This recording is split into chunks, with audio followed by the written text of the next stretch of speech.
Nous sommes ici à l'Institut du monde arabe à Paris, dans la bibliothèque Leila Chaïd. Elle porte ce nom en hommage à cette grande voix de la Palestine en Europe, en France, qui nous a quittés. Elle s'est donné la mort il y a de cela quelques mois. Et nous nous demandons, avec Elias Sambar, son complice, son ami, qui fut lui aussi ambassadeur de la Palestine, comment résister quand il y a un génocide, quand il y a des crimes de guerre, des crimes contre l'humanité. Que peuvent les mots, que peut la pensée, que peut la poésie, que peut le rire, que peut la vie quand des forces de destruction voudraient effacer un peuple? Bienvenue à l'échappée.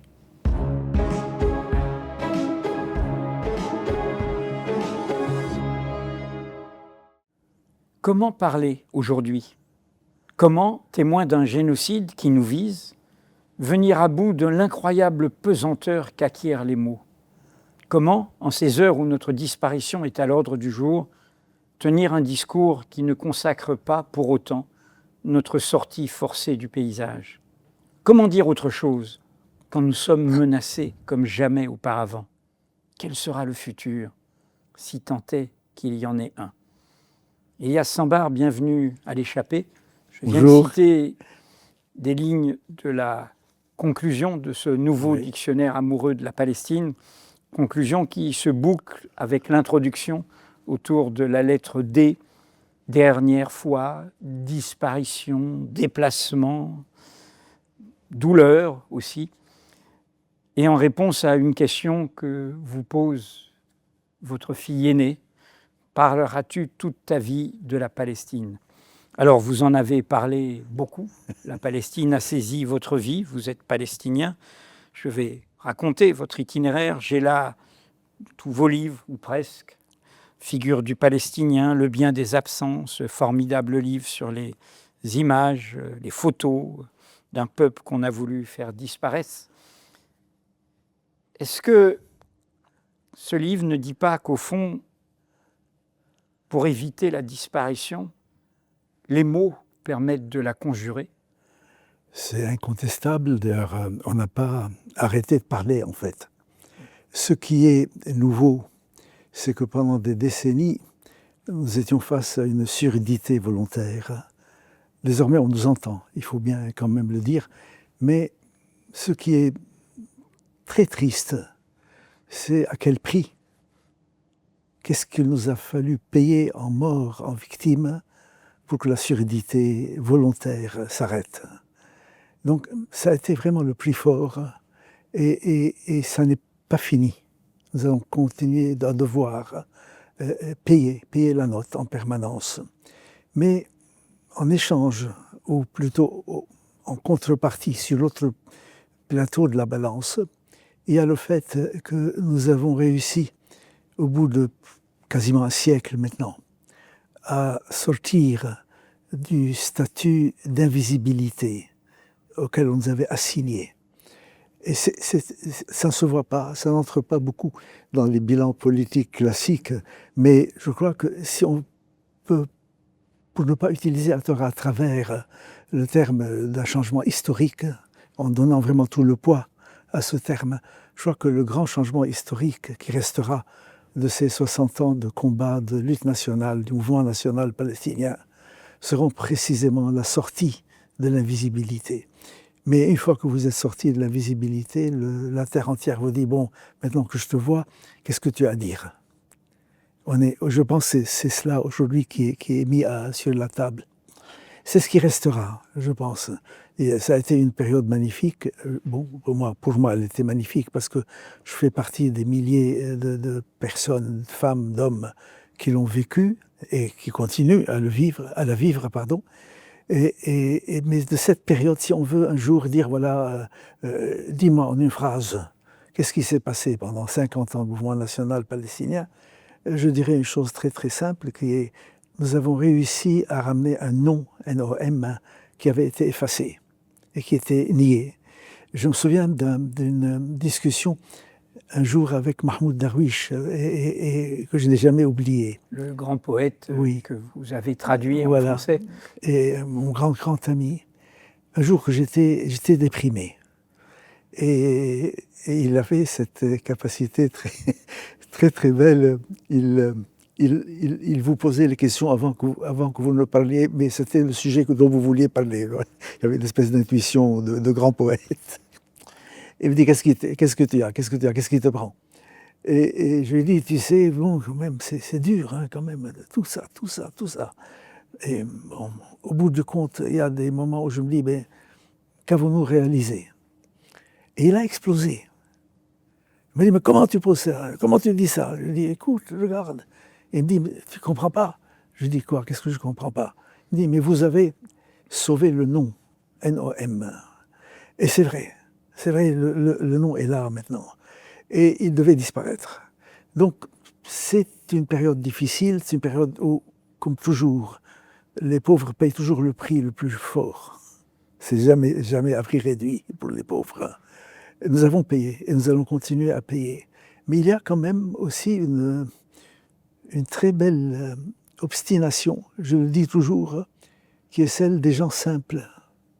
Les Palestiniens sont des gens très simples, même si leur histoire est compliquée. Et cette simplicité a été une forme de résistance aussi, c'est-à-dire une capacité d'absorber les chocs. Je me demande parfois si nous n'avions pas été un peu ressemblants avec nos paysages. Vous savez, on n'a aucun angle aigu dans le paysage palestinien. Il n'y a que des rondeurs. Et en plus, les points culminants, c'est à peine si on arrive aux 900 et quelques mètres. Hein.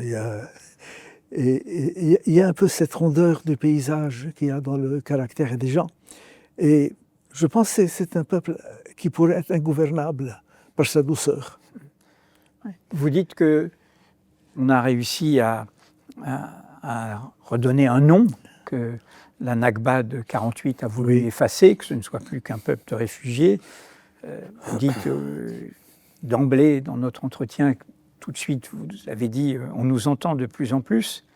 Et en même temps, ce livre est un livre, je pense que c'est le plus personnel de vos livres. Oui. Le plus douloureux, derrière la volonté de vivre et de rire. Oui. Et c'est un livre, parce que c'est comme avoir remis sur l'établi quelque chose. Il y a au départ ce livre d'il y a 16 ans, le premier dictionnaire amoureux de la Palestine, et puis vous écrivez ce livre à l'ombre d'un génocide, à l'ombre d'un moment où on veut à nouveau vous effacer, vous le rappelez, toutes les réunions qui ont lieu sur le sort de Gaza. Vous êtes, l'autorité palestinienne n'est plus crédible, la Palestine n'est plus représentée comme du temps de Yasser Arafat. Et dans cette douleur, il y a une douleur qui est affirmée d'emblée. Ce livre est dédié à 2 disparus, et notamment commencer par la première d'entre elles, Leïla Chaïd. Nous sommes à l'Institut du monde arabe, dans une bibliothèque qui va porter son nom. Absolument. Leïla Chaïd s'est donné la mort dans le sud de la France le 18 février. Elle était comme vous l'avez été 16 ans, ambassadeur de la Palestine à l'UNESCO. Elle était une voix européenne, française de la Palestine. Et ce qu'il y a de commun chez vous deux, vous êtes de grandes familles palestiniennes, vous avez grandi au Liban à cause de l'expulsion forcée, et vous êtes l'archive vivante de ce, comme vous le rappelez, du crime qui a été commis, qui a accompagné la création de l'État d'Israël. Et ce qu'il y a de commun chez vous deux, et son suicide nous le dit aussi, vous avez été saisi comme prisonnier d'une cause pour la liberté. Vous aviez plein de potentialités, de créativité, vous êtes un écrivain, vous êtes un auteur, vous êtes un poète, vous êtes sensible à la musique, vous êtes sensible à plein de choses. Et au fond, vous le dites d'emblée, et c'est ce que vous dit votre fille. Dit, mais elle en est fière, vos 2 filles sont fières que vous soyez la voix française, francophone de la Palestine, mais en même temps, dit, mais au fond, toute une vie a été saisie par ça. Oui et non, hein, parce que je crois que la plus belle formule de cet état, c'est le titre du livre de Jean Genet, Le captif amoureux. C'est-à-dire, nous sommes captifs, incontestablement. Les causes sont des formes libératrices et et emprisonnante. Jean Genet, écrivain qui a été en effet happé par la Bien cause sûr, palestinienne bien et que sûr. vous avez rencontré. Oui. Il y a une entrée dans Oui. le dictionnaire autour de Jean Genet. Et donc, il y a cela. Mais pendant que vous parliez, je me suis souvenu d'un entretien. J'étais avec Darwish, donc, puisque c'est moi qui lui traduisais d'habitude, qui faisait l'interprète aussi, pas simplement la traduction des recueils. Et à un moment, le journaliste lui dit quand est-ce que vous pensez que vous serez libre? Et Mahmoud dit, et d'autres l'ont utilisé à mauvais escient pour attaquer la Palestine, Mahmoud dit quand nous serons délivrés de la Palestine et non pas libérés de la Palestine. Il y a un monde entre la délivrance et la captivité. Ce n'est pas du tout la même chose. Et il dit quand nous serons délivrés, c'est-à-dire un peu comme souvent dans des discussions, dans des débats, il est difficile d'expliquer au public, et c'est en règle générale des gens très très sympathisants, très très proches, qu'il faut que vous réalisiez que nous pouvons nous réveiller tous les jours sans penser immédiatement au conflit. C'est-à-dire que nous nous sommes sauvegardés aussi en gardant une place pour la vie. D'autres n'ont pas pu. D'autres Palestiniens, et je le dis sans le moindre mépris, au contraire, il fallait avoir les moyens de laisser une place pour la vie. Vous savez, dans les exils, c'est aussi de la tristesse, c'est aussi des conditions matérielles. Nous avons réussi à garder une place pour la vie. Leïla avait une place énorme pour la vie, d'autant plus grande qu'elle était extrêmement active pour la Palestine. Hein. C'est pas contradictoire du tout, au contraire. Mais nous avons pu le faire parce qu'à un moment donné, il faut, mais là on revient un peu aux questions d'identité, des exils, il faut à un moment oser se jeter à l'eau. Parce que quand vous êtes dans le déplacement forcé, quand vous êtes dans la négation, quand vous êtes nié de façon permanente, c'est très très compliqué pour beaucoup de ne pas sentir le monde comme une menace perpétuelle. Donc le fait de pouvoir à un moment donné aller au monde sans se renier, sans jamais de reniement, vous réalisez qu'il y a une victoire magnifique. Et j'avais dit une fois à un Israélien, je dis, tu sais, tu te pavanes, mais ce que tu n'as pas compris, et c'est là que tu vas perdre. Et il me dit, en quoi? Je dis, tu as capturé mon monde, mais moi j'ai capturé le monde. Donc du monde étroit, nous avons été dans le monde, par le monde. Et je crois que c'est ce qui nous a permis de tenir. C'est ce qu'il y avait de très beau chez Leïla. Leïla était une femme exceptionnelle. Et je pense que nous allons lui rendre encore un autre hommage bientôt. Et il y aura un hommage dans cette pièce, dans cette salle aussi, à l'automne, puisque cette bibliothèque va porter son nom. C'est le plus beau cadeau qu'on lui ait fait, à mon avis, la bibliothèque Leïla Chaïd. Nous allons parler de cela, et nous allons parler... Ça n'est pas... On entend souvent des compliments du style... Finalement, elle a dépassé les hommes dans sa prestation diplomatique. Ça, c'est un compliment pour les hommes, ça, c'est pas un compliment pour les femmes. Ça, c'est une belle blague, ça. C'est le retournement de la domination. Non. Elle a fait une politique autrement. C'est pas qu'elle a été meilleure ou moins bonne. Elle était ailleurs. Et c'est là qu'on voit combien les intuitions de Genet, les plus belles pages sur les femmes palestiniennes sont dans Le Captif amoureux, et c'est Genet qui en parle. Et il y a quelque chose de magnifique, et il mélange deux choses. Il parle de ces femmes qui ont une belle pesanteur, et il dit à quel point les hommes palestiniens sont ludiques, et finalement, à ses yeux, pas très sérieux. Ils sont beaucoup plus dans le jeu. Et comment c'est ces femmes qui portent, c'est elles qui ont porté. Là, elle a porté dans la joie et également une forme. Là encore, il y a des hommes généreux, mais elle, c'est une femme généreuse, c'est pas un homme, c'est autrement, c'est autre chose. Et je l'ai dit le jour de son enterrement, Leïla, contrairement à beaucoup de praticiens de la politique, on va dire praticiens, si tu veux, mais elle est arrivée les mains pleines. Et nous sommes confrontés aujourd'hui, c'est une partie de la crise à laquelle vous faisiez allusion tout à l'heure, à beaucoup de gens qui arrivent les mains vides et qui pensent repartir les mains pleines de la Palestine. Là, il y avait de cela, et ça a été une génération, Elle a été une des belles figures. Et moi, sur le plan personnel, je me remets pas de son départ, parce que je l'ai connu j'avais 22 ans, il avait 20 ans, et donc pendant plus d'un demi-siècle, non seulement on était très amis, mais on a tout fait ensemble. La revue palestinienne, les missions diplomatiques, et il faut le dire, les fous rires. Il y avait de la vie. C'était pas uniquement du dévouement et ça, c'est très important aussi. Je crois que dans l'engagement, s'il n'y a pas la vie, ça devient absolument insupportable.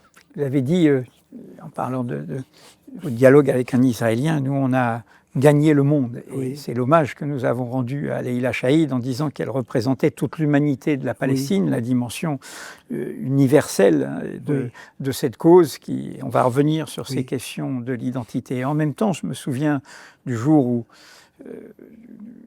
on a appris son geste et nous en avions parlé ensemble, d'autant plus, et c'est l'autre personne à laquelle vous dédiez ce livre que je l'ai appris, et hélas j'ai dû vous l'apprendre puisque je l'ai appris par c'est vous qui l'avez appris. Oui, par la veuve de René Bachmann. Et René et Leïla, et même Leïla, c'est vous qui me l'avez appris. Voilà, et oui, c'est ça, oui, qui sont, et René Bachmann qui travaillait à Mediapart et qui est mort 20 jours avant, et c'est une des entrées qui est au cœur de ce nouveau dictionnaire. Parce que, quand même, bien sûr qu'il y a tout ce que vous nous dites là, et en même temps, comment ne pas penser derrière tout suicide à sa part de mystère. Mais on s'est dit quand même dans ce geste, qui est un geste courageux, un suicide, c'est un courage. Je pense absolument, oui. Il y avait... courageux et souverain.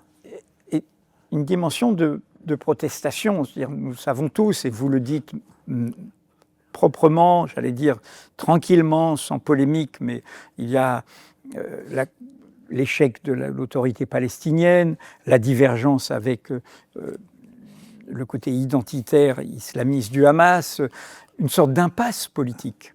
C'est sûr, c'est pas la seule crise.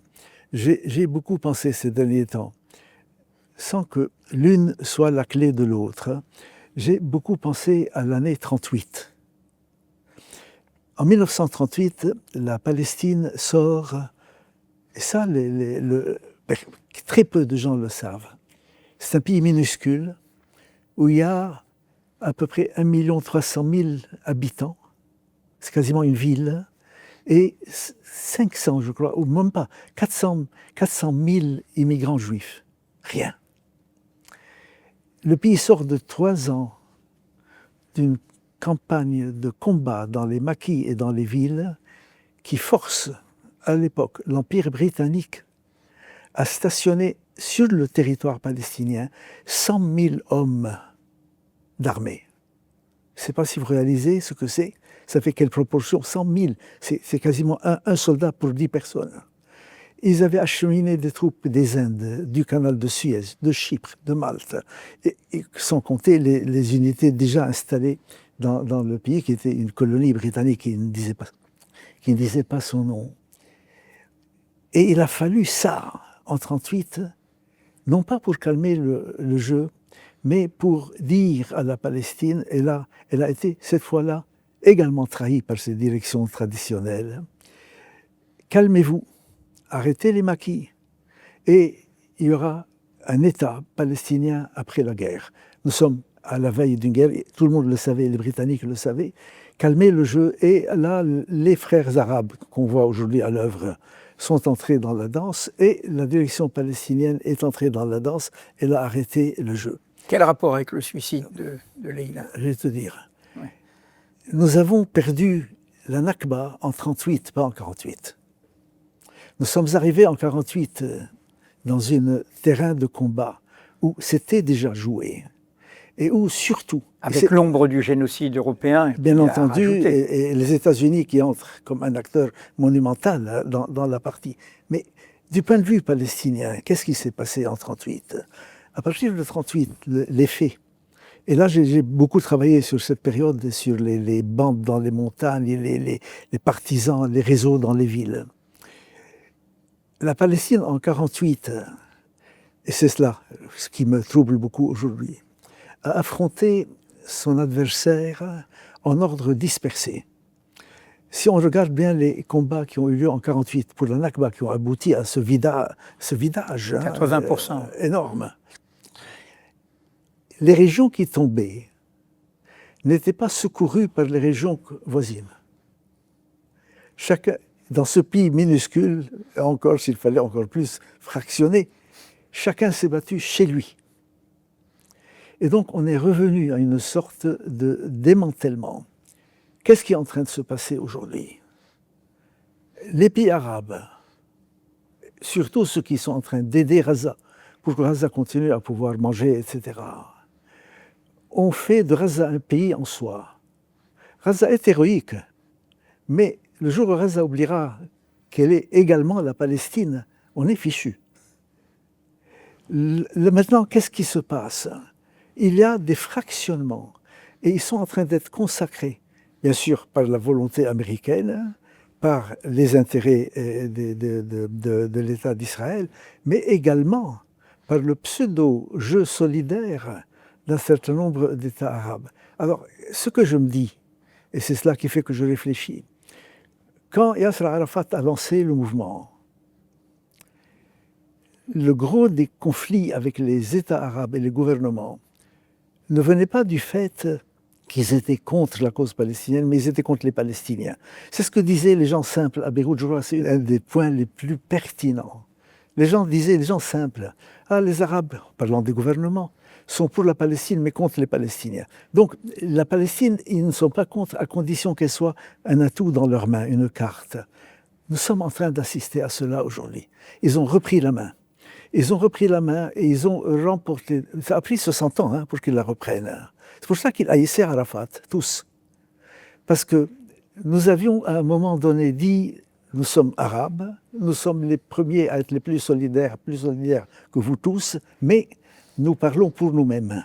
Vous dites même un mot arabe pour dire nous avions une stratégie pour les entraîner, mais c'était nous qui avions la main. Quel est ce mot arabe que vous citez? C'est un mot un peu d'argot, hein? Non, c'est un mot même de bande. De bande. Les mouiller. Vous les avez compromis. La bonne traduction, c'est on les mouille. C'est-à-dire, on fait des opérations... Taourit, vous dites. Taourit, c'est mouiller. C'est exactement, ils m'ont mouillé. Et vraiment, c'était une stratégie extrêmement intéressante. Et là, ils sont au sec. Là, ils ont repris la main. Et ils ne disent pas, on est contre. Ils disent, c'est nous qui parlons pour eux. Et c'est pour ça que je pense qu'il y a eu beaucoup d'éléments de la défaite en 1938 qu'on est en train de retrouver. Mais est-ce que ça va se reproduire à l'identique? On verra. J'ai évoqué le souvenir de notre ami, confrère René Bachmann, oui. qui est décédé le 29 janvier, oui, vous l'associez à Leïla dans Shahid, dans la dédicace. Et cela fait écho, c'est un des passages, je trouve, les plus émouvants, vous avez repris, mais... Et puis ça, je dirais, ça traverse tout le livre, la façon dont vous parlez de l'amitié, des amis.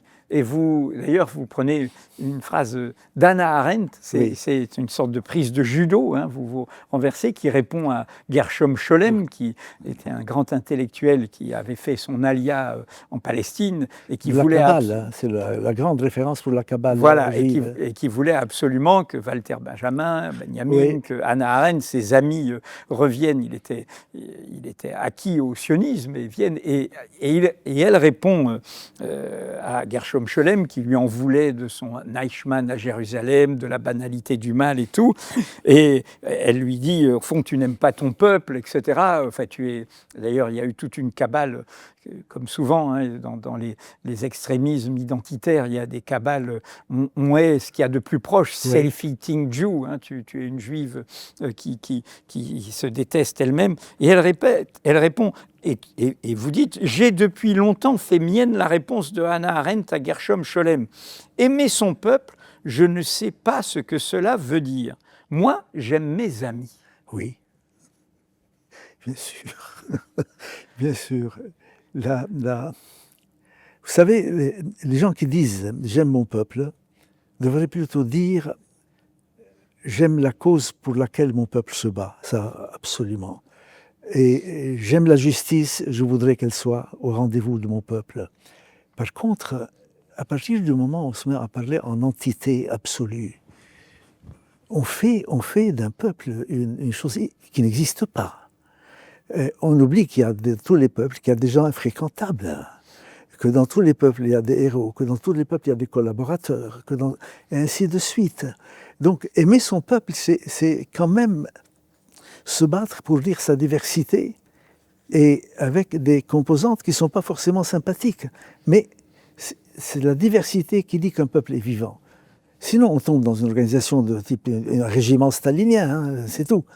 Et d'ailleurs, souvent, quand les premières périodes de notre militantisme, hein, et on voit à quel point là, on essaie tout le temps de nous enfermer. Il y a des enfermements tout le temps. Dès qu'on disait, nous pensons pareil, ils disaient, ah non, ça, vous êtes quasiment comme les nazis, hein, vous avez une idée, vous êtes fascisant, une seule idée. Dès qu'on disait non, on ne pense pas pareil, ils disaient, ah non, alors là c'est la pagaille, hein. Ne venez pas nous dire que vous allez former un mouvement qui est capable ainsi.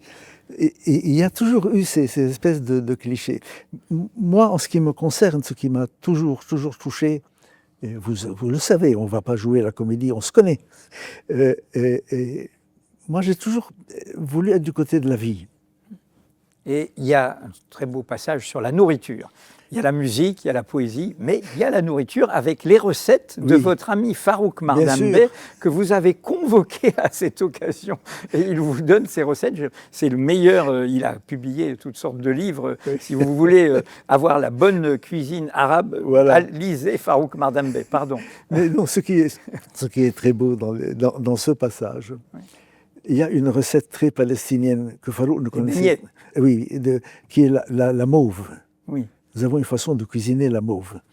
Et j'ai été demandé à une de mes sœurs, en disant, voilà, notre mère n'est plus là, tu te souviens, etc. Et elle a eu un fou rire. Elle m'a dit, mais c'est bizarre, pourquoi tu veux... Je lui ai dit, pour un livre. Elle m'a dit, ah bon, pour un livre mais je croyais que tu écrivais des choses sérieuses. Je lui ai dit, mais tu sais que c'est très sérieux la mauve, c'est pas une blague la mauve. Et on était une fois au Conseil national palestinien, donc qui est le Parlement en exil, et les autorités algériennes nous installaient, nous étions par centaines, hein, c'était 800, 900 personnes. Ça se passait à Alger. À Alger, et souvent les autorités faisaient en sorte qu'on ne parle pas trop avec les gens, qu'on ne sorte pas trop parler. Donc nous étions dans une sorte de parc magnifique qui s'appelle la Résidence des Pins, je crois. Au Club des Pins, oui, c'est le lieu historique de tous les rencontres et congrès. Voilà. Et nous avions des réunions interminables qui duraient jusqu'à l'aube. Et il y avait des autocars qui nous attendaient. On sortait de la salle, ils nous mettaient dans les autocars, et ils fermaient les portes des autocars à clé. Ils les ouvraient qu'une fois qu'on était à domicile, à l'entrée, donc là où on logeait. Et un jour, vers 2h du matin, le bus défile et quelqu'un dans un des cars se met à hurler « de la mauve, baiser ». Et tous les cars se mettent à crier « arrête ». Les chauffeurs algériens ne comprennent rien. Ils ouvrent les portes. Les gens descendent des bus, cueillent de la mauve et remontent dans les bus. Et là, je me suis dit, nos frères algériens doivent se dire c'est un peuple de fous. En pleine nuit, la mauve. Donc c'est pour dire, elle a une place très très importante chez nous.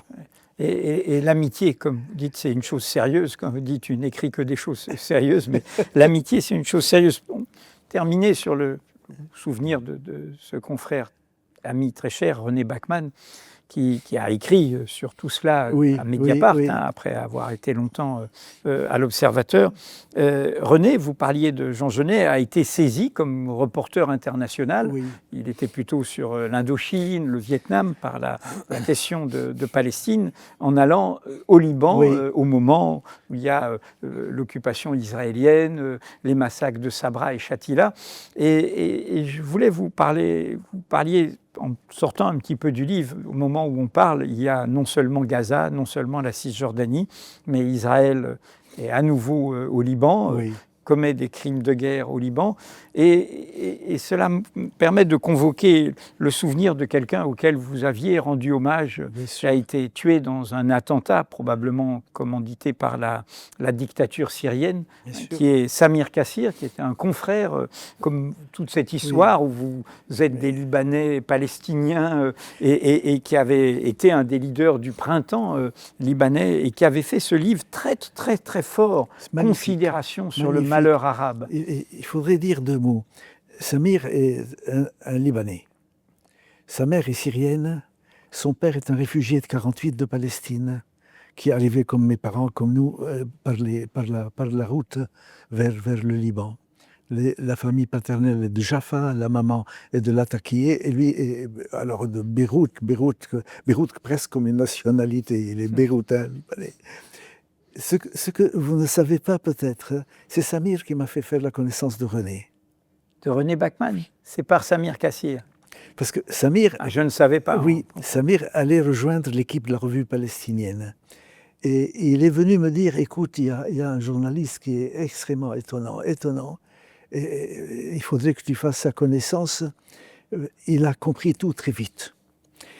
Comprendre tout très vite, c'est que l'enchevêtrement qu'il y avait sur la scène libanaise faisait qu'il fallait vraiment prendre un peu de temps pour démêler. C'était pas une chose de complexité, mais c'était un mélange, vraiment un pot pourri. Et René, effectivement, très très vite, avait saisi les fils essentiels. Et c'est Samir qui était comme notre petit frère à la revue, parce qu'il était plus jeune que Farouk, que moi, que Leïla. Non, mais Samir était formidable. Et il faudrait que je raconte une chose à son propos. Simone Bitton travaillait également... Avec qui vous avez fait des films. Voilà. Quand Samir a fait son premier article pour la revue palestinienne, Simone est venue me dire, tu sais, écoute, le nouveau, il a un drôle d'humour. Je dis, ah bon, qu'est-ce que... Elle m'a dit, il m'a donné l'article qu'il vient de donner à la rédaction. Et il m'a dit, écoute, lis cet article, c'est le meilleur que tu pourras jamais lire. Je dis, Simone, je dis, il rigolait pas, c'était pas de l'humour. Il le pense vraiment. Il le pense. Non, il était formidable, Samir. Vraiment, ça nous a tués, vraiment. Alors, vous savez, à propos de l'amitié, je voulais vous dire quelque chose. En terminant ce livre, alors dans les amis, il y a le philosophe Gilles Deleuze, il y a l'éditeur Jérôme Lindon, il y a Jean-Luc Godard, le cinéaste. Et justement, à propos du cinéma, quand j'ai refermé ce nouveau dictionnaire, je me suis dit, mais au fond, ce livre, on pourrait l'appeler Palestine, mon amour. Et j'ai pensé à Hiroshima, mon amour, ce film de 1959 ça fait très plaisir. d'Alain Resnais sur un scénario de Marguerite Duras, et dont le propos est intéressant parce que c'est une histoire d'amour, mais réellement au sens pas un amour symbolique, mais dans cette histoire d'amour très passionnelle, il y a évidemment le souvenir de la guerre, et pas n'importe quelle guerre, des crimes de guerre, des crimes contre l'humanité, des bombes atomiques, des crimes génocidaires, parce qu'une bombe atomique sur deux villes comme Hiroshima, Nagasaki, c'est la destruction de toute une population. Et il y a une phrase du scénario de Marguerite Duras qui m'est revenue et que j'ai été chercher en pensant à l'idée que les mots combattent la disparition. Impossible de parler d'Hiroshima. Tout ce qu'on peut faire, c'est parler de l'impossibilité de parler d'Hiroshima. Oui. Alors, c'est drôle parce que, en fait, le scénario, c'est un scénario, j'ai dit, sur la guerre, sur les blessures, sur l'amour et tout, mais c'est aussi un appel à la réconciliation des peuples. Et c'est là où je voulais en venir, c'est que dans votre livre, en fait, ce qui est frappant, c'est que les références que vous convoquez le plus souvent, y compris à l'article G pour génocide, ce sont des références israéliennes. C'est comme si, israéliennes, oui. C'est comme s'il y a un nombre de citations d'auteurs israéliens, de journalistes israéliens, d'intellectuels israéliens, dont un qui est important parce qu'il s'appelle Yeshayahu Leibovitz, qui dit « Un chemin part de l'humanité, passe par la nationalité et aboutit à la bestialité. C'est celui qu'Israël a emprunté après la guerre des 6 jours. » Il l'écrit dans votre revue en 1988. Et donc, il y a aussi dans le fil conducteur de ce livre, de ce Palestine, mon amour, comme un grand poème aux Israéliens, adressé à eux. Il y a un grand poème adressé à des gens à qui leurs dirigeants, leur idéologie, leur malheur, ont fait oublier qu'ils étaient aussi des êtres humains. Et je pense souvent en pensant aux Israéliens, et je l'ai dit en long et en large il y a quelques jours, au musée du judaïsme. Et ça n'étonnera personne, la quasi-totalité du public, c'était des personnes de religion juive. Et ça me tenait à cœur. J'ai passé vraiment un bon moment. En plus, on a eu 2 heures, donc on a pu parler. Eli Barnavi était là également. Qui a publié un dictionnaire amoureux d'Israël au même moment, dans la même collection. Et c'était animé par Pierre Aski, qui est un journaliste que vous connaissez. J'ai passé un très long moment quand j'ai eu la parole pour leur dire quand est-ce que vous allez enfin comprendre que victime n'est pas une identité. Être victime, ce n'est pas une identité. C'est une situation très, très peu sympathique. Et vous le refusez pour vous aussi. Bien sûr. Ce n'est pas une identité, être victime. Et je voudrais m'adresser, parce qu'il y en a, à des Israéliens qui ne se considèrent pas comme victimes. Ils le sont, mais ce n'est pas leur être. Ils se battent contre, ils désavouent, ils démolissent les gens qui les traitent comme des victimes, etc. Mais ils sont avant tout des êtres humains, tous courts. Et je pense que ça, c'est une chose extrêmement importante, la question. Et il y a autre chose aussi qui a beaucoup bloqué chez les Israéliens. Il y a une morgue. Car qu'on veuille ou pas la paix, c'est quand même une histoire coloniale. Il ne faut pas maintenant se cacher pour raison de bons sentiments derrière la réalité historique. Et la question coloniale s'empare de tout le monde. Bien entendu, bien entendu. Et vous savez, dans les comportements des colonies, la morgue est un élément constitutif de tout. Et on me disait, pourquoi tu dialogues avec Barnavi? J'ai dit, Barnavi, je dialogue avec lui de 2 choses. Il y a beaucoup de différences. D'ailleurs, ça ne serait pas intéressant si on était d'accord sur tout. Par contre, depuis que je le connais, même quand je me suis chamaillé avec lui, même quand on s'engueulait. Lui-même ayant été ambassadeur d'Israël ici. Il n'a jamais été hautain et ne s'est jamais comporté comme quelqu'un de supérieur à son interlocuteur palestinien. La deuxième chose, c'est qu'effectivement, il ne fonctionne pas du tout comme une victime. Ce que beaucoup de gens lui reprochent, ils le trouvent désinvolte. Mais heureusement qu'il arrive à être un peu désinvolte, vu d'où ils sortent. D'où sort cette société quand même. Donc ça, c'est des éléments, je crois, très importants. Et surtout, il y a un troisième. Quel peut être le futur, à moins qu'une disparition ou une autre disparition, si on ne veut ni de l'une ni de l'autre. Quel peut être le futur, sinon une réconciliation? Mais la réconciliation est fondée sur une... Moi, je dis toujours dans la trilogie de la République, la liberté, égalité et fraternité, c'est l'égalité, la pierre angulaire. Il faut qu'il y ait de l'égalité. Et je disais, pour en revenir quand on... C'est un peu le bilan des négociations de paix. Bon, il y a énormément de choses qu'on peut dire, mais qu'est-ce qui a toujours été absent? L'égalité. Il n'y aura pas de solution si les Israéliens ne commencent pas à comprendre que nous sommes égaux.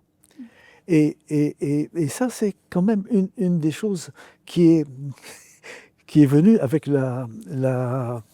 La visibilité, j'en parlais au début. Vous le dites dans le livre, que restera-t-il d'Israël après le génocide en cours? À quoi ressemblerait un Israël auteur d'un génocide?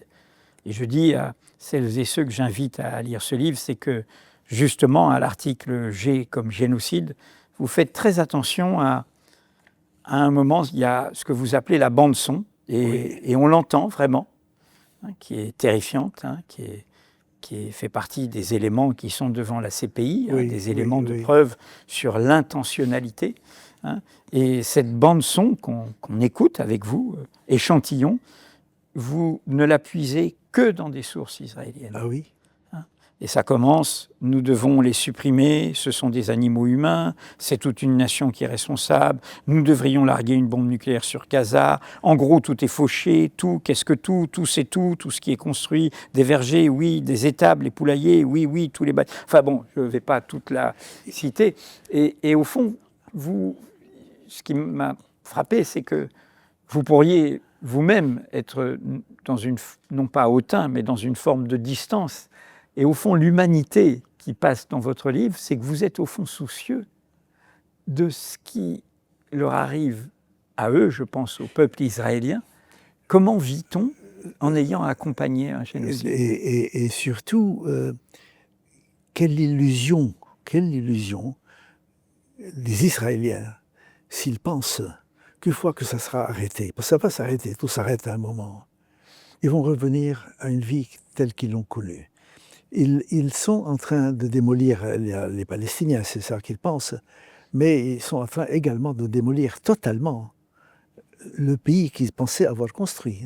Il restera en Israël. Le pays tel que tel ne va pas disparaître. Les éléments prétendument démocratiques, l'armée la plus morale du monde. Tout ça est parti. Et c'est eux qui l'ont démoli. Ça fonctionnait très bien. Cette espèce d'idée qui n'était pas vraie. L'armée démocratique, ils sont dans la défensive, quoi qu'ils fassent, ainsi de suite. Mais c'est fini, ça c'est fini, mais c'est trop tôt pour qu'ils le voient. Par contre, il y a un homme, un Israélien qui s'appelle Tom Segev. Qui est un historien. Qui est historien, mais qui est surtout, qui a formé toute une génération de journalistes dans Haaretz. Dans Haaretz. Et vous racontez d'ailleurs votre première rencontre avec lui, qui est pleine d'étincelles. Oui. Et donc, Segev vient d'avoir 80 ans. Haaretz, qui est le grand quotidien libéral israélien. Oui, vraiment, c'est le journal fréquentable, et même plus que fréquentable.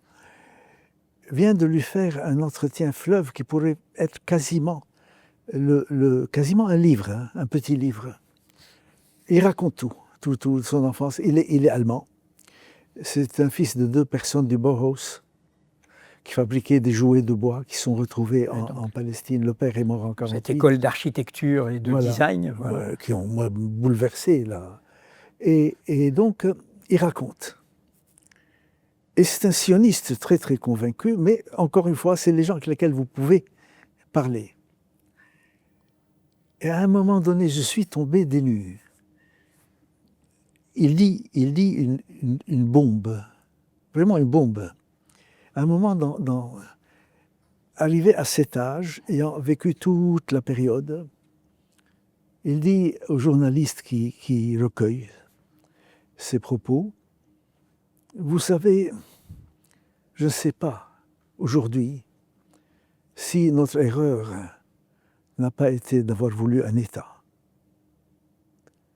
Je ne sais pas si vous réalisez ce que c'est pour des sionistes d'entendre quelqu'un, et ça c'est pas un contestataire, c'est pas un type qui est exilé à l'étranger, il dit, est-ce que c'est pas ça qui a tout gâché? Et moi, en écho à ça, j'ai fait une petite entrée sur le préfixe « re ». Et 3 paragraphes. La Palestine a toujours, parce que c'est son statut de terre sainte, toujours accueilli. Il y a toujours eu beaucoup d'étrangers en Palestine. Toujours. Et je dis, si les communautés juives persécutées, qui étaient à la recherche d'un havre, avait simplement dit « nous venons en Palestine » et non pas « nous revenons », toute l'histoire avec ces 2 lettres, toute l'histoire aurait été modifiée. Je crois que l'État a été une catastrophe. Sachant que le livre fondateur du sionisme de Théodore Herzl, c'est, alors mal traduit en français, c'est État des Juifs ou État juif. C'est l'État des Juifs. C'est l'État des Juifs qui renvoie à un côté suprémaciste, identitaire au bout du compte. Les seuls. Quand j'ai dit la France est l'État des Français, c'est-à-dire qu'il n'y a pas de place pour ceux qui ne sont pas français. Voilà. Ah oui, mais il y a eu tellement de choses qui se sont jouées. Là dans l'exemple, c'était 2 lettres de l'alphabet. Ouais.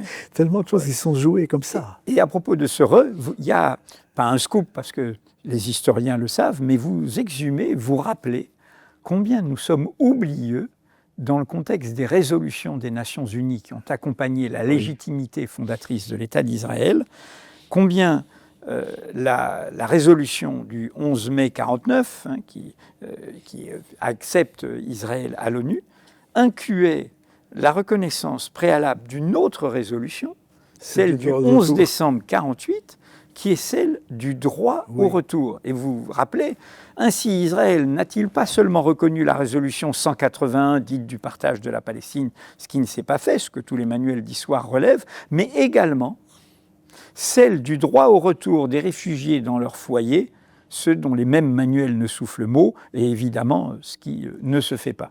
Mais là c'est extrêmement intéressant. Là, ça ouvre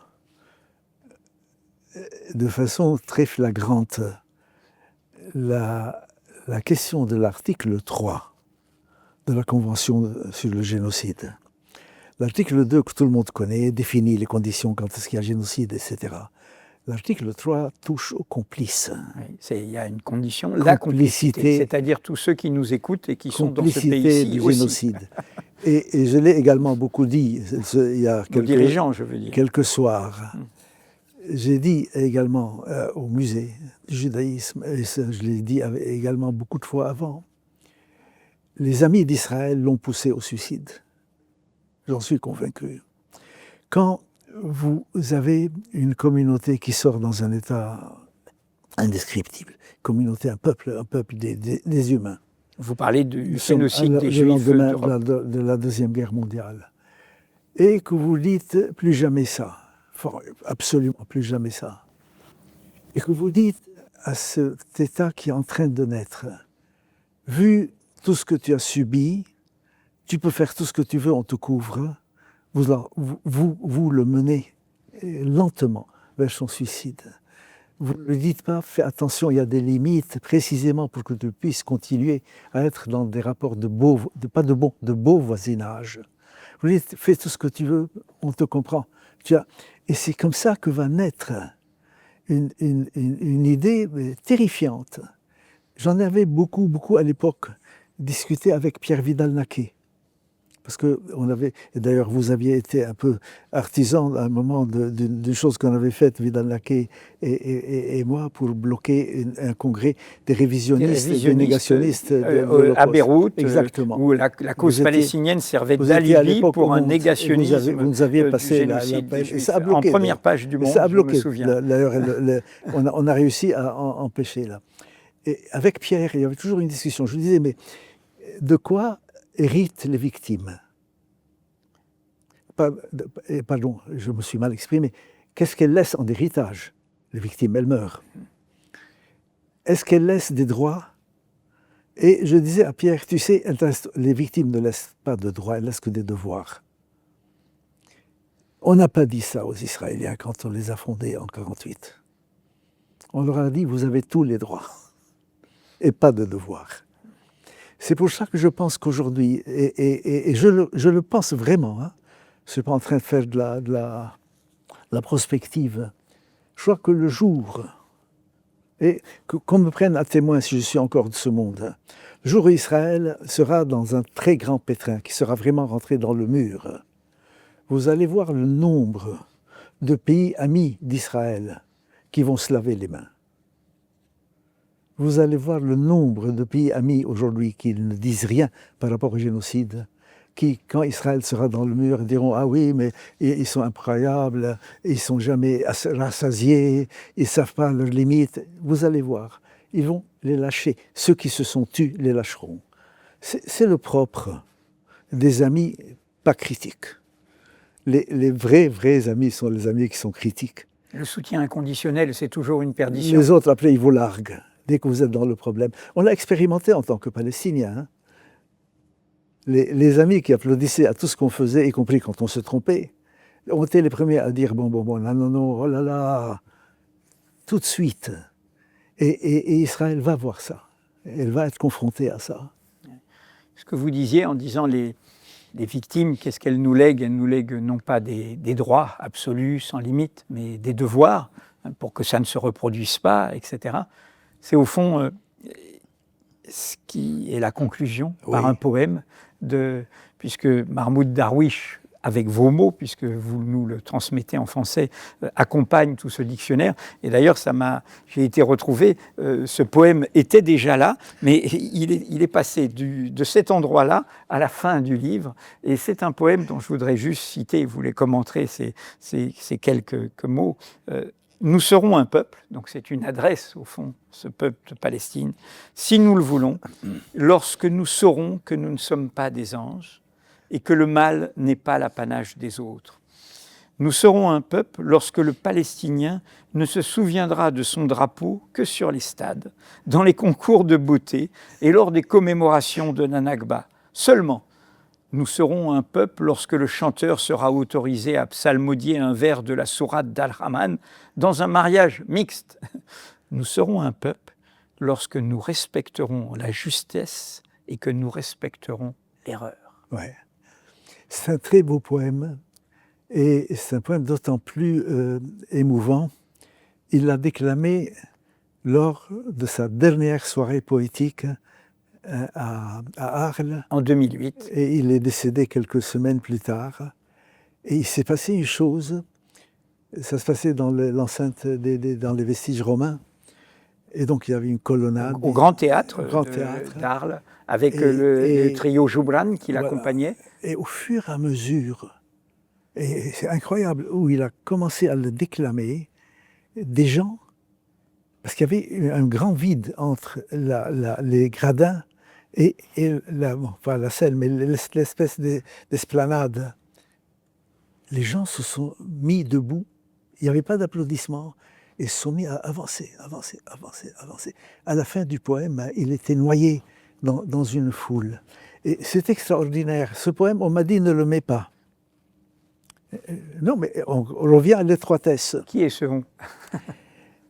J'ai dit pourquoi il ne faut pas le mettre. Ils m'ont dit parce que si tu dis nous serons un peuple, il y a des gens qui vont te dire tu vois, tu ne l'es pas encore. J'ai dit non. Les gardiens de la juste ligne, voilà. C'est ça, les dogmatiques. J'ai dit vous n'avez rien compris. Oui. Ce qu'il dit, c'est si vous voulez être un peuple digne de ce nom, pas si vous êtes un peuple, mais si vous voulez être un peuple digne de ce nom. Si vous le voulez, si nous le voulons. Voilà ce qu'il faut être. Là, c'est un poème testamentaire magnifique. Dans tout ce qui traverse ce livre, il y a aussi, je voudrais y revenir, sur le rire, puisque vous en parlez beaucoup. Et vous citez une phrase de Jean-Luc Godard, puisque le R pour rire revient, oui. Hein, voilà, beaucoup. Et on vous voit d'ailleurs, vous avez cette particularité de rire de vos propres blagues avant même de les raconter à d'autres. C'est comme un antidépresseur permanent, hein, il y a beaucoup de raisons de déprimer. Et cette phrase de Godard est drôle. Et à l'époque où vous étiez ensemble, vous aviez projet de film sur les fidaïnes, etc. Les Vietnamiens travaillent tout le temps. On était en pleine guerre du Vietnam. Les Cubains dansent tout le temps. Vous, les Palestiniens, vous riez tout le temps. C'est vrai en plus. C'est vrai et c'est... Malgré la catastrophe. Mais d'ailleurs, j'aborde un peu le thème là. Le rire juif est très particulier aussi. Hein. Et il y a un humour juif. Il y a un humour magnifique. Il y a un humour palestinien fait de je dis beaucoup. En fait, beaucoup. Ils sont cousins tous les deux. Et il y a quelque chose de l'ordre du sourire, hein, du sourire triste, et qu'on trouve chez Tchekhov. Moi, Tchekhov est un de mes dieux en littérature. Et il y a cela, bien sûr qu'il y a cela, mais c'est une forme de résistance supérieure des peuples, je pense. C'est-à-dire qui va au-delà de tout ce qu'ils peuvent subir et tout ce qu'ils peuvent endurer. Et qui dit également une qualité très belle. Israël l'a perdu, pas les Juifs. C'est ça aussi. Les Israéliens sont de religion juive, mais ils ne sont pas selon le modèle qu'on se lit de qu'est-ce qu'un Juif. C'est un humour fondé sur la distance par rapport à soi. Parce que c'est de l'autodérision. De l'autodérision. Toujours une petite distance. Et parfois, cette distance est tellement énorme. J'avais un très grand ami, encore une fois, les amis qui s'appelait Michel Butel, qui avait fondé l'autre journal, qui était juif. Dont vous parlez avec une rencontre avec Édouard Saïd. Oui. Vous êtes ensemble à New York chez Édouard Saïd. Mais Michel me racontait des histoires. Mais je disais, mais il faut. Si tu n'es pas juif, tu ne peux pas. Tu te ferais lyncher si tu la racontes. Mais pour dire à quel point il y a une capacité d'autodérision et de se mettre à distance de soi. Et ça, c'est une sagesse magnifique. Et se mettre à distance du malheur, du coup. Du malheur et également de l'héroïsme. Et de la gloriole. Voilà. Ne pas tout le temps, ne pas se prendre... Il faut... Non, j'arrive pas à trouver... Parce qu'il faut se prendre au sérieux. Sinon, la cause est sérieuse, mais il ne faut pas se prendre soi-même au sérieux. Oui, ça, voilà, c'est bien. C'est bien, c'est une bonne formule. C'est bien ça. Il y a dans tout ce qui traverse ce livre, on parle de la poésie, le rire, mais, et vous le dites d'ailleurs en faisant un inventaire à un moment de tous les auteurs, de tous les artistes, de tous les écrivains, et vous soulignez combien dans la créativité palestinienne les femmes sont importantes, et vous soulignez ce que beaucoup ont vu aussi bien sur les réseaux sociaux que dans des traductions, combien depuis Gaza et dans la résistance par la culture, par l'art, les femmes qui pour certaines, hélas, ont été tuées, assassinées depuis, se sont exprimées, ont créé par les reportages. Il y a une vitalité et qui est la réponse, c'est-à-dire vous n'arriverez pas à nous effacer. Regardez comment, même au pire du malheur, nous sommes du côté de la vie. Il y a une capacité de vie. Gaza, bon, nous sommes palestiniens comme eux. Vraiment, sincèrement, je ne suis pas le seul. On ne trouvait pas les mots, parce qu'on voulait expliquer, pour décrire la capacité de vie qui se dégage de cet endroit qui est en train d'être rayé de la carte. Il faut rappeler que c'est un tout petit bout de territoire, c'était un territoire surpeuplé, c'était une prison à ciel ouvert. Avec tout ce qui leur arrive, il y a tous les jours des histoires mais hallucinantes. Là, j'étais à Montpellier avec un cinéaste palestinien qui est un enfant des camps de Gaza, qui s'appelle Rachid Masharawi. Et Rachid a donné des caméras à des jeunes. On en est maintenant à 32 films. En nous disant, filmez, racontez les histoires que vous voulez raconter.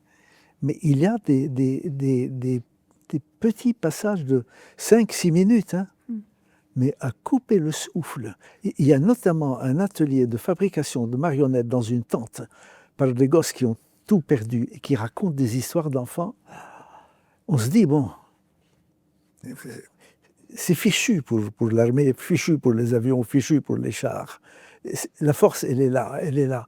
Mais c'est en fait la banalité de la vie. C'est pas de l'héroïsme. Ils sont vivants. Et ça, c'est une des plus belles choses qui peuvent être dites aujourd'hui pour parler de Gaza. Et j'ai un ami qui s'appelle Jean-Pierre Filu, qui est un universitaire, qui a été dans plusieurs ambassades. Il a servi en Jordanie, en Syrie, de France, et il connaît très très bien la situation. Et il a été, et je l'aime beaucoup, mais pas seulement pour ça, mais je l'admire aussi beaucoup.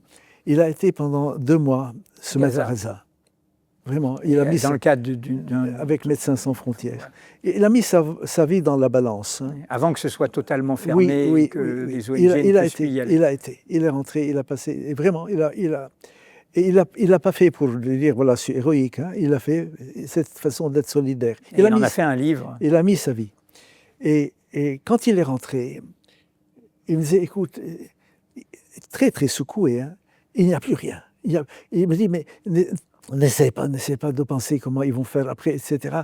Je te jure, si tu étais là, tu comprendrais, il n'y a rien. Quand je te dis rien, c'est rien, etc. 2 semaines plus tard, c'est une des plus belles histoires, et il ne sait pas que j'avais vu ça. Il vient de rentrer, il était en voyage là. Il est interviewé, je le vois à la télé. Il décrit l'apocalypse. Et il y a un silence, et le journaliste lui dit, il n'y a plus rien, quoi. Il dit oui. Et puis il se retient. Et il dit une des plus belles choses qui a été jamais dites par rapport au mien. Il dit, vous savez, ça fait 40 ans que je connais la Palestine. J'étais allé à Beyrouth à l'époque d'Arafat, j'étais Jordanie. Il se dit, mais ils m'étonneront toujours. Ils m'étonneront toujours. Il y a ça. Il y a ça. Et je reviens encore une fois à la simplicité, à la douceur. À un moment, vous nous rappelez, à terminer par ça, un auteur palestinien, Anton Shammas, qui a été très connu pour un roman arabesque, mais vous rappelez et vous citez deux textes de lui, Cartographie de la mémoire et Autocartographie, le cas de la Palestine. Et il dit ceci, l'histoire est toujours écrite par les vainqueurs. Les vaincus perdent inévitablement leur voix, mais pas leurs rêves. Mais vous, Elias, vous leur donnez une voix. J'espère quelques rêves quand même. Aussi. Oui. Merci de m'avoir accueilli. Merci beaucoup. Petite note personnelle, quand moi-même je déprime, je vous appelle et vous m'étonnez. Voilà, et merci pour tout ça. C'est encore une histoire d'amitié, hein, et ça, tu ne le coupes pas au montage.